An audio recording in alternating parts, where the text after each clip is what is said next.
Bapak Ibu tentunya sudah tahu kalau salah satu cara ya yang paling ampuh untuk menghindari yang namanya plagiarisme adalah kita harus memparaphrase apa yang kita sitasi tetapi tidak merubah konteks, tidak merubah tujuan dari apa yang kita citasi tersebut. Tapi apakah Bapak Ibu tahu parafrase itu sebenarnya ada beberapa, ada dua parafrase. Mau tahu jawaban seperti apa? Tetap stay tune di channel saya, kita bahas ini lebih dalam.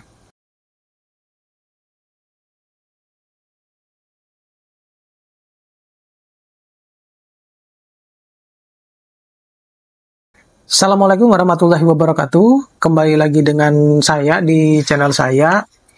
Jangan lupa Bapak Ibu untuk dukung terus channel saya dengan mengklik tombol subscribe, like, share, dan komen ya. Jangan lupa juga untuk menyalakan tombol loncengnya biar nanti setiap video yang update dari saya, Bapak Ibu bisa memastikan dulu pertama yang akan mereka dapatkan. Juga kemudian biasakan untuk menonton video-video saya secara full. Nah, kali ini saya mau sedikit sharing terkait dengan bagaimana kita membedakan atau mengetahui paraphrase ya, di mana paraphrase itu umumnya kita gunakan untuk ketika kita menulis untuk menghindari terjadinya plagiarisme. Jadi salah satu cara yang paling ampuh untuk menghindari plagiarisme itu adalah dengan cara memparaphrase apa yang kita sitasi dari jurnal ataupun dari buku, dari tulisan orang lain, tanpa kita harus merubah konteks utamanya, tanpa kita harus merubah tujuan dari apa yang dimaksud dalam tulisan yang kita sitasi tersebut. Tetapi apakah Bapak Ibu tahu bahwasanya paraphrase itu ada dua? Jadi Bapak Ibu harus tahu ini. Iya. Di mana ada yang disebut dengan paraphrase konversi, ada yang disebut dengan paraphrase penurunan similarity ya. Nah, apa yang menjadi pengertian maupun perbedaan dari kedua paraphrase tersebut? Kalau paraphrase yang konversi itu adalah kita melakukan teknik mengubah karya ilmiah ya. Karya ilmiah yang dimaksud itu adalah karya ilmiah dari skripsi, kemudian tesis, disertasi, ya, untuk artikel jurnal. Ya, jadi kita merubah apa yang ada di skripsi, tesis maupun di disertasi itu menjadi artikel jurnal ataupun untuk proceeding, dan karya tulis ilmiah lainnya menjadi sebuah buku ataupun artikel. Gitu, itu yang disebut dengan paraphrase konversi. Jadi sumber utamanya itu adalah yang dari skripsi, kemudian tesis ataupun disertasi. Ya, syukur-syukur itu bisa menjadi sebuah buku. Ya, saya ada yang buku yang saat ini saya buat itu sumbernya dari tesis saya. Macam itu.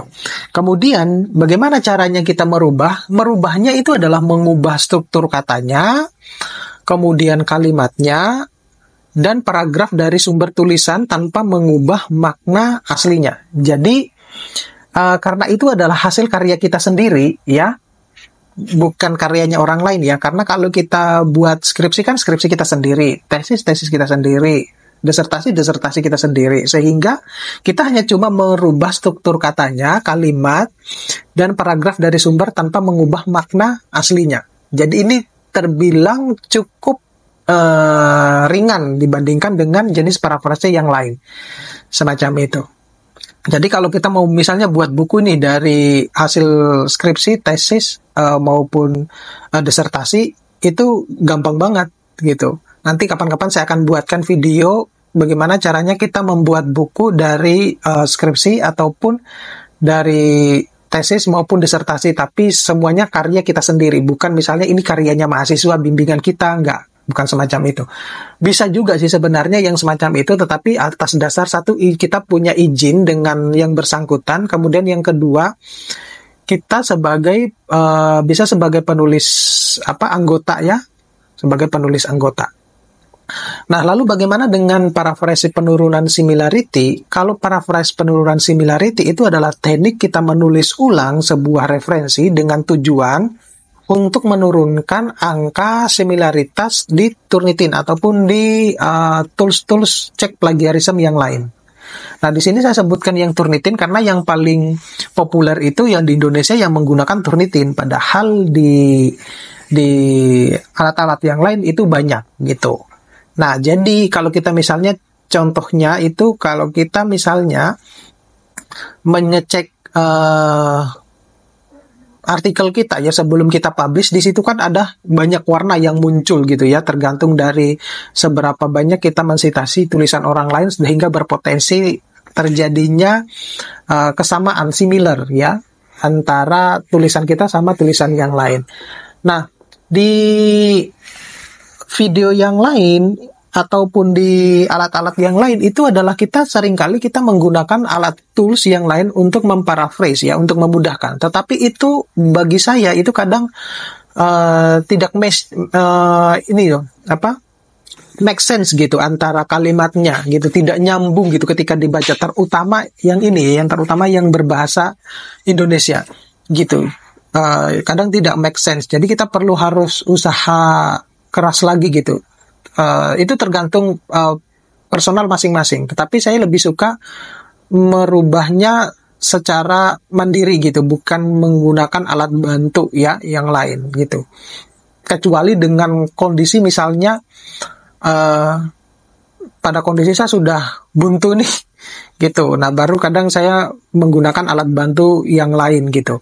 Nah, caranya bagaimana? Ya kita mengubah gaya maupun struktur kalimat yang berbeda dari sumber rujukan tanpa mengubah substansi serta tetap mencantumkan karya sitasinya. Jadi biar nanti tidak terkesan plagiat.